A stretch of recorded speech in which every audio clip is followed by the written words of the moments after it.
There had not been any carpet bombing at all. I mean, these are allegations like saying, oh, there's ethnic cleansing, there's genocide. They've never been in Sri Lanka. I mean, the killing has been done by the LTTE, not by the Sri Lankan government. The government's been bombing Robert, people. Where is this carpet bombing? Sorry? There's been huge numbers of people killed in the Vani. It's not, you know, you can look at the quotes from Amnesty International, from the Red Cross, from all these organisations are saying that Sri Lankan government in the Vani for starters. Sorry? Amnesty are not in the Vani. Well, the Red Cross are in the Vani, and the Red Cross has specifically said they do not find any evidence of any bombing by aircraft in the Vani. Well, that's not Surin. So, I'm sorry. I mean, we're only talking about a very small area. We're talking about an area about the size of 2 London boroughs. Now, I'm an ex-RAF pilot, right? And I don't think you guys have ever flown anything. I'm not a pilot. I've been in airplanes, but I'm not a pilot. Right. Now, you can have specific laser-targeted bombs, but they're not being used. And why are they not being used? Because the LTTE have put a human shield round their artillery. But thousands of civilians have been killed. Thousands of civilians. No, they have not been thousands killed. That's propaganda. Can we let Surin come in here? Yeah. The government of Sri Lanka admits themselves that they have run over 6,000 sorties and used more bombs. Their actual defense minister boasts that they have used more bombs than the strength of what was used in Hiroshima and Nagasaki. Let me just come back to what Douglas said. The head of army goes to Canada and gives an interview and says Sri Lanka is for Sinhalese people only. Imagine the head of army in the UK talking about the UK is only for white people and blacks can live here or Asians can live here. Will he actually last 5 minutes in that job? Obviously not. That is how that's not government. structurally that is not government policy. Sorry. Well, the chief of army said he's not a member of the government. And can I also say, you know that as well as I do. The brother of the president, who is the defense secretary, says that hospitals and schools within the Vani, within the Liberation Tigers area, are legitimate targets. He threatened Chris Morris of BBC that he will kick him out if he reported anything in favour of the Tamils. Now, do you call that democracy? Okay, Surin, let's put this back then to Douglas. This issue about bombing, I've heard your point, made his point. Also, the allegation about journalists. Are journalists free to travel within Sri Lanka? Are they safe? Are they able to report what's going on? Journalists are free to travel anywhere, but not into the war zone. Not into the war zone right now. Last in Sri Lanka? I was there only 2 weeks ago. Right. And so was I. So we've all been in Sri Lanka. Yeah. And the problem is that I don't think the BBC got a monopoly to report on Sri Lanka. They have been distorting the story. This is PressTV, this isn't the BBC. Sorry? This is PressTV. Yeah, I'm glad it's the PressTV, because I'm sure they will not give biased reports like what has been happening by the BBC. But to say that, you know, in Sri Lanka, in the north, they have ethnically cleansed all the Sinhalese and the Muslims. Do you know that 100,000 Muslims were chased out of the north by the LTT? They were only given. Wait a minute. They were given only 24 hours notice to get out. All right. I want to bring in another audience question. The lady at the back in the orange sweater there. Yes. Just about the human shield aspect.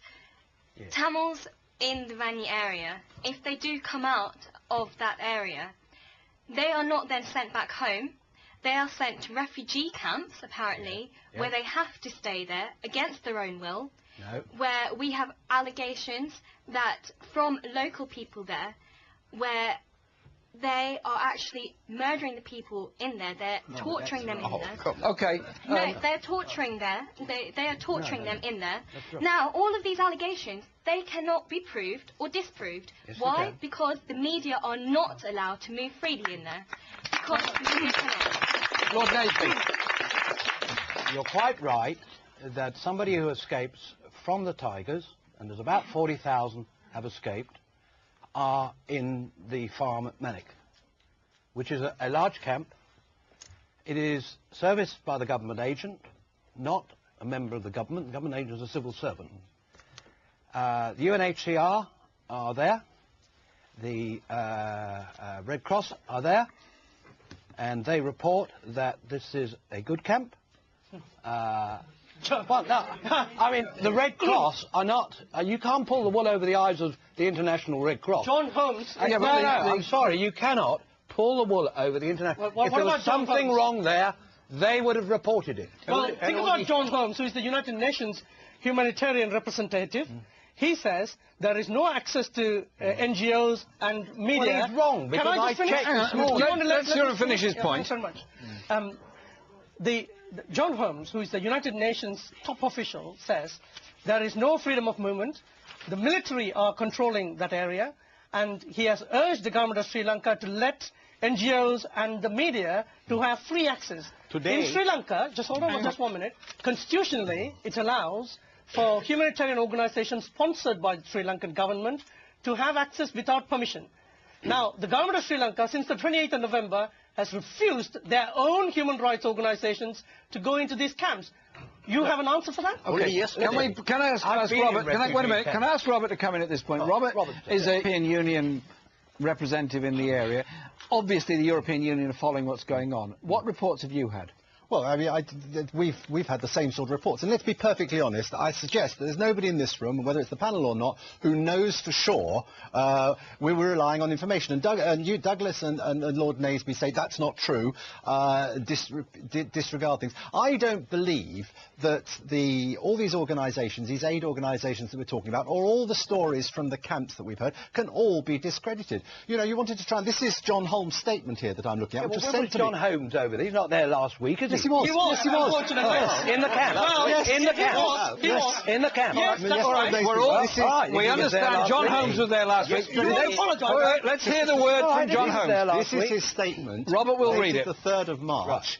Which was sent to me by the Sri Lankan embassy in Brussels. So there must be an element of truth that they wanted to send it. And he says that, which the young lady at the back says about the camps, and this is the only one that he was able to go to, which suggests it's one of the better ones. Movement in and out of them is highly and unacceptably restricted. So the suggestion that people can move out. I didn't say they could move out. I didn't say that. But there's also stories that they're going to be...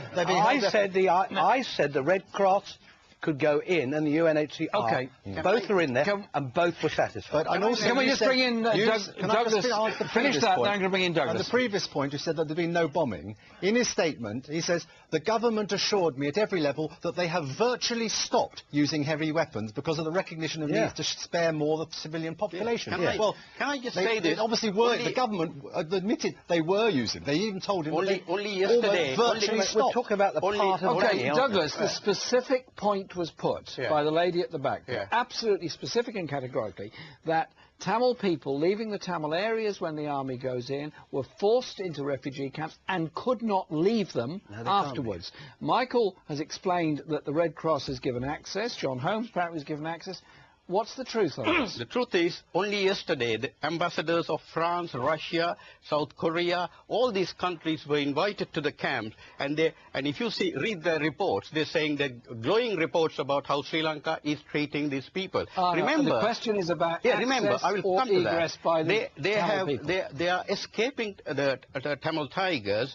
And, of course, Tamil Tigers would also try to creep into this place. Don't forget that Colombo and Sri Lanka had been terrorized by suicide bombing.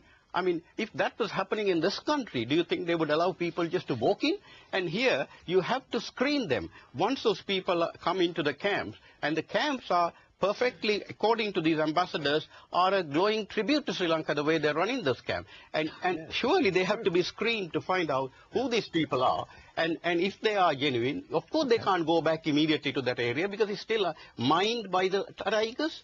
There's a LTT controlled area. They have to be thrown out before these people can be sent back. So there is a degree of control then? There is a degree of control. Of course. Go home. They can't go back to one. Audience question at the back there. Gentleman there with the glasses. Yes, Mr. Surendran mentioned on the question of discrimination that Sinhalese is the only official language, which is factually wrong and which is propaganda. Yeah. Can I correct you? Is that your question? No, sir. Let him finish his question. Carry on. I want to ask him whether he does know that Tamil, Sinhalese are two official languages with English in Sri Lanka today. I said in 1956, Mr. Bandaranaike introduced the